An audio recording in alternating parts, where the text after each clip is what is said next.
go here. Bones. Oh!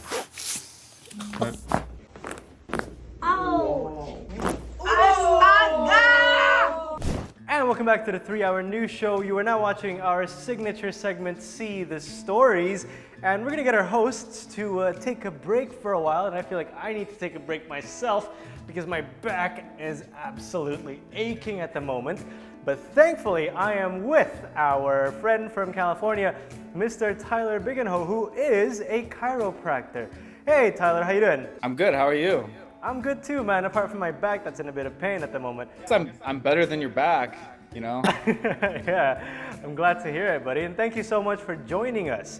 So I'm not that familiar with, chiropractic, so can you tell me a little bit about what it is? Yeah, so basically what we're known for is cracking joints. It'll probably pop up on everyone who's watching this feed now.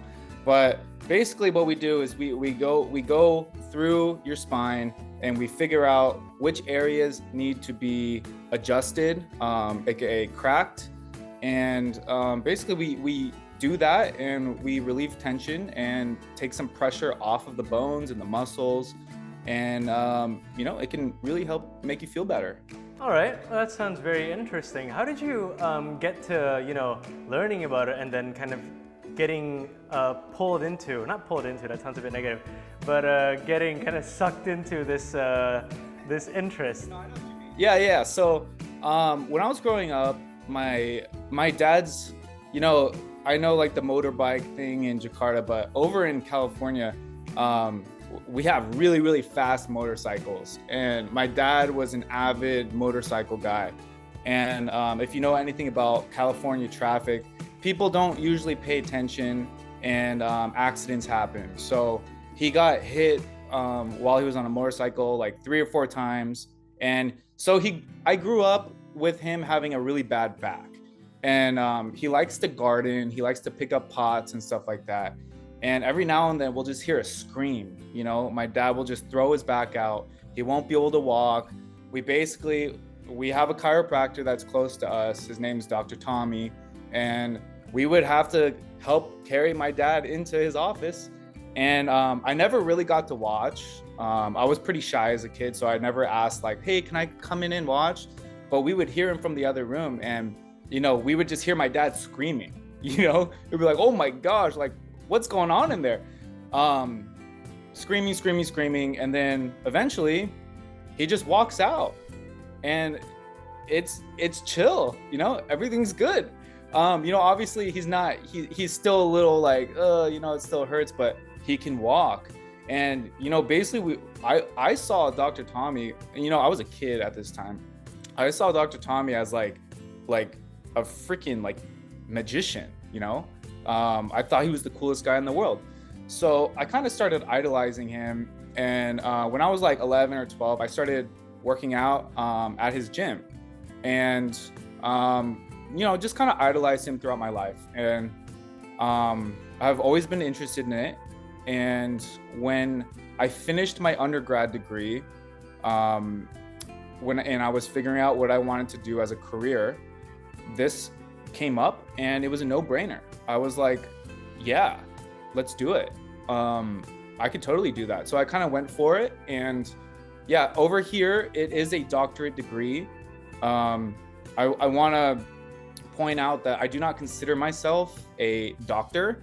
I have a doctorate degree, but and when you're in my office, people call me Dr. Tyler. But over here, people rarely would say, I'm going to my doctor to go get cracked. It would be, I'm going to my chiropractor to go get cracked. So, I don't know if we're going to talk about like common misconceptions and stuff, but, we don't all, one of the common like negative things that I see a lot on my videos or just in general is, he's not a real doctor. Don't trust him. He's not a real doctor. And, a doctorate degree just means you're a specialist in whatever you do. And you went to school for it. So I went to school for another 4 years to learn how to do it and how to be safe and how to educate other patients and how to, take care of someone and manage them the best of my ability. And once I finished, I felt pretty confident, and I started my own business right away. Okay, so it's all thanks to Dr. Tommy, you said, wasn't it, his name? And you know what's crazy? He was He doesn't even inspiring. know. He doesn't even know. Oh, he has no idea. No, he has no idea. I reached out to him when I was in school, and I asked like, it was the office lady. I asked if I can come in and shadow, and I was like, hey, like, cause like, I was a child and my dad went to him, and then I worked out at his gym, but I was always really shy. I never like went up and like made buddy. So I don't even know if he remembers who I am. You know what I mean? So when I was in school, I reached out and I was like, hey, can I come shadow him? And basically they said no. So I was like, oh, okay. And since then I just haven't had the courage to reach out and like just tell him. So, RIP Dr. Knox, man. Oh man, wherever he is, I hope he's proud of what you've become. And you mentioned as well your dad, getting into an accident and then going to a chiropractor and then that kind of helping him. Is that the kind of patients that you generally have come visit you, like people who have been at accidents, or were they just kind of people who had back pain in general? Like what kind of patients do you treat, or what health issues do you treat? It's a great question. So I would say the majority of my clients sit for work.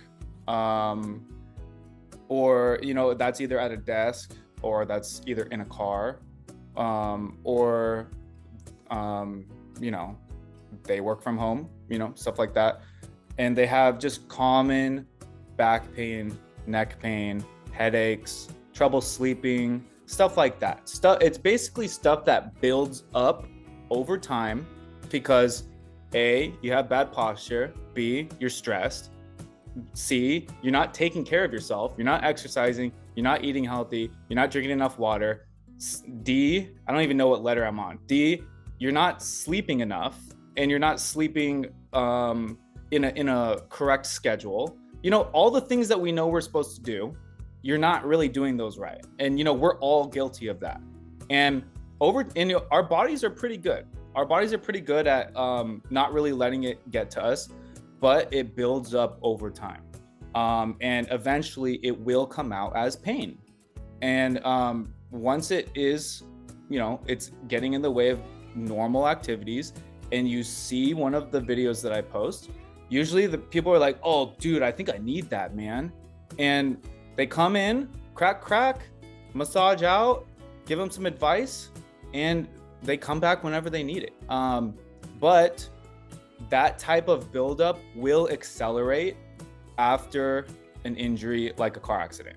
So, a lot of the more severe cases that I see, I'll ask them, hey, did you ever get in like any car accidents or like ever get injured or something? It's usually like, oh yeah, but that was like 10 years ago. And I'm like, well, the damage is done. Your spine doesn't forget. You might just not really think that it's causing any issues, but I can feel it. It is. And we need to clear it out. So, former accidents are also, they also come into play. So these are the kind of symptoms or the health issues that patients bring with them when they come to your chiropractic practice or service. But what does the philosophy and what are the principles of chiropractic that kind of address those issues? Yeah, so basically there's a bunch of different types of philosophies within my profession. I practice one that is not widely practiced, but to me it makes the most sense. Let me backtrack. It was the profession was founded upon your spine needs to be perfectly aligned. Everything needs to be perfectly aligned, or else you will have pain. And I don't necessarily agree with that. When I was going through school, I'm the type of that all the questions that nobody wants to ask, that nobody can answer. And to me, if you can't answer a simple question like, how can you prove that that misalignment is causing his pain? You know, if you can't answer that, then I don't believe you. Because I've seen a lot of patients with misalignments who don't have pain. And, you know, there's a lot of other things that go into play other than alignment of your bones. So basically, I like to describe myself as someone who is a professional in knowing what a normal spine is supposed to feel like. And when I talk about the spine, I'm talking about the bones in your back and the muscles around it. I know what it's supposed to feel like. And if you come in and I put my hands on you, I know I can feel like, oh, that's not supposed to be there. Oh, that feels weird. And then when I combine that with your symptoms, like, hey, I always have pain right here. And I put my thumb on it and I'm like, yeah, well, there's something sticking out right here. And you have huge, gigantic knots that are built up. So basically, the way I like to practice is just from life, you let stress and tension build up in your spine. You come to me, I can feel it, and I try to take it out. And basically, if we have a pretty successful session, I will tell you, hey, this is what you're supposed to feel like. I'm gonna send you a text next week and just ask you how you feeling. How you doing? How you feeling? And basically, if we have a good session and you don't feel better, I'm not gonna be able to help you. I'm gonna send you to either physical therapy or an acupuncturist, or you're gonna go see your primary care physician. But majority of my patients feel a lot better after a week, and based off of what they say, I'll let them know when I think they need to come back. And you know, I get adjusted, I get cracked 3 or 4 times a year. I'm not a big advocate that people need to do it all the time. I think that you just let it build up, man, and you come in and I crack you away and I clear it out. Hopefully you feel better. And if you do feel better, then I'll let you know when to come back. So do you kind of see yourself and your role within the within human health as somewhat similar to, you know, a professional masseuse, in that they release tension through muscles in the same way that you release tension through your spine? Yeah. I mean, for sure. But you know, it's hard to compare us both because we can diagnose. We're a professional doctorate degree. We pay a lot of money to call ourselves chiropractors, and we can practice massage. They cannot practice chiropractic. And you know, I'm speaking on my behalf of how I practice. There's chiropractors who practice differently, and you know, they help a lot of people. So let's keep that in mind. Basically, yeah, all they do is take tension out. And if you see a masseuse or a massage therapist in this case as someone who takes tension out, then yeah, you could say that we're similar. I would say ours is our type of tension release is a little deeper, because the nerves that supply the muscles and tell the muscles what to do, they come through the bones in your spine. So if we take tension out of there, you can also take tension out of the muscles as well.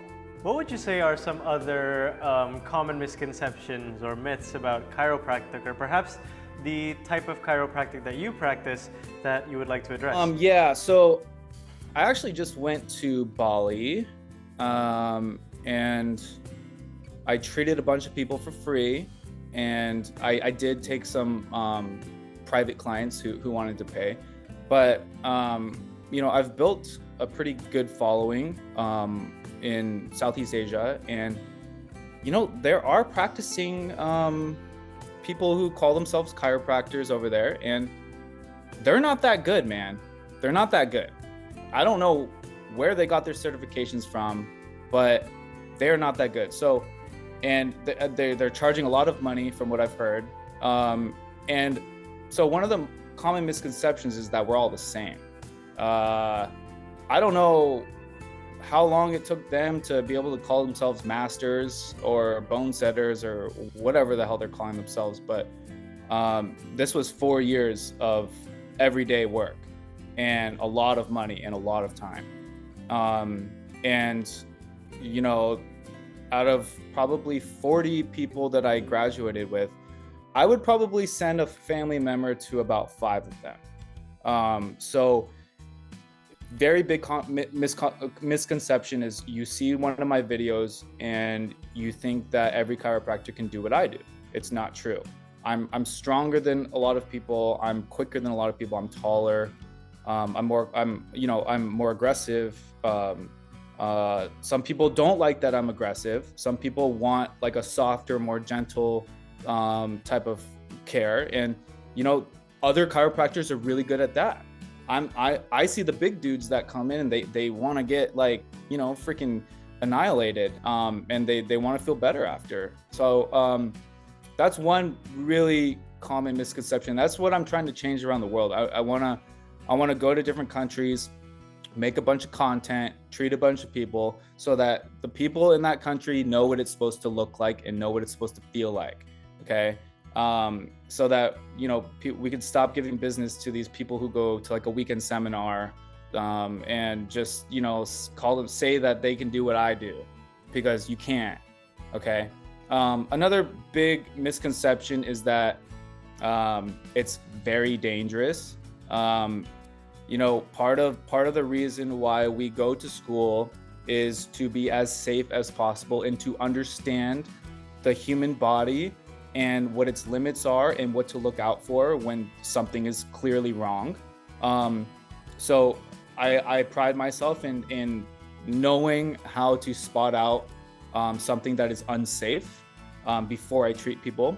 And you know, not every chiropractor does that. So it is worth it to search and to ask and you know, ask questions if you feel a little confused about what's going on, and search for a good chiropractor. You know, look at the reviews, see if they spend time with their patients. It is very, very, very uncommon for a bad thing to happen during a chiropractic adjustment, and a lot of times, and you know, there's accidents with everything. I'm not going to try to defend ourselves and say like, oh, it never happens. Yeah, sometimes we can adjust the neck, and if there's an artery up there that's a little compromised, sometimes it can get sliced, and sometimes a stroke can occur. And a common misconception is that we don't tell our patients that, but it is actually illegal to treat a patient without them knowing that. So it is on the thing that you sign when you come in, and you know, not a lot of people read that. So it's up to the chiropractor to verbally mention it as much as they can, and just so that everybody knows there are risks involved with everything. You can drink water and you can die because there's something in it. You know, there's a risk. You can go outside and get, you know, a plane just somehow comes in and takes you out. You know, there's risks with everything. So as long as and you know, what I do is not for everyone. They know, they hear that there is a possibility of a stroke, and you know, there is a lot of evidence, there's a lot of research that says how often it does occur, and it is very, very small. So if you see a number like that and you're scared of that, then you should never get in an automobile, because getting in a car is way more dangerous. But with that being said, that is concerning. You know, accidents happen, and it is not for everyone. But if you're scared about that and you still think that we can help, just ask the chiropractor not to crack your neck. That's the easiest thing to do. And for me, if someone's a little hesitant about the neck, the last thing I'm gonna do is crack their neck, you know, because they're gonna be scared. And that's not something that I want to force onto anyone.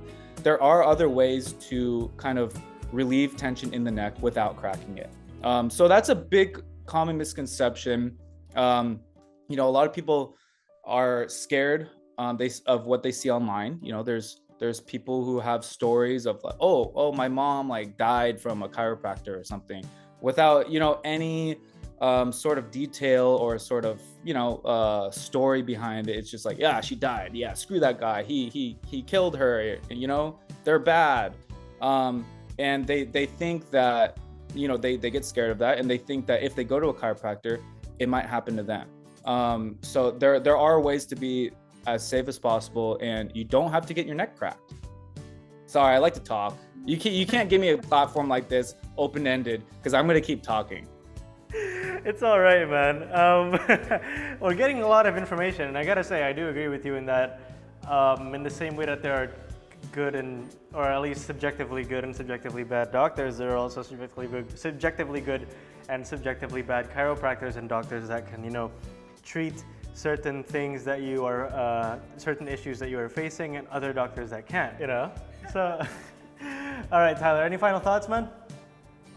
No, I just, I just really appreciate you having me. And one of my goals is to spread what I do around the world, and to build up the name of my profession around the world. So I really appreciate this. And yeah, if you're ever thinking about chiropractors or chiropractic, just do your research, and it does help. Trust me, it does. I see it I do it every day, and a lot of people are very, very grateful and thankful for me. So I hope that I can spread that around the world. So, maybe somebody moves over towards Indonesia and is a really good chiropractor who wants to do really good and doesn't just want to make a lot of money, just wants to help people. And maybe in the future I can help set that up.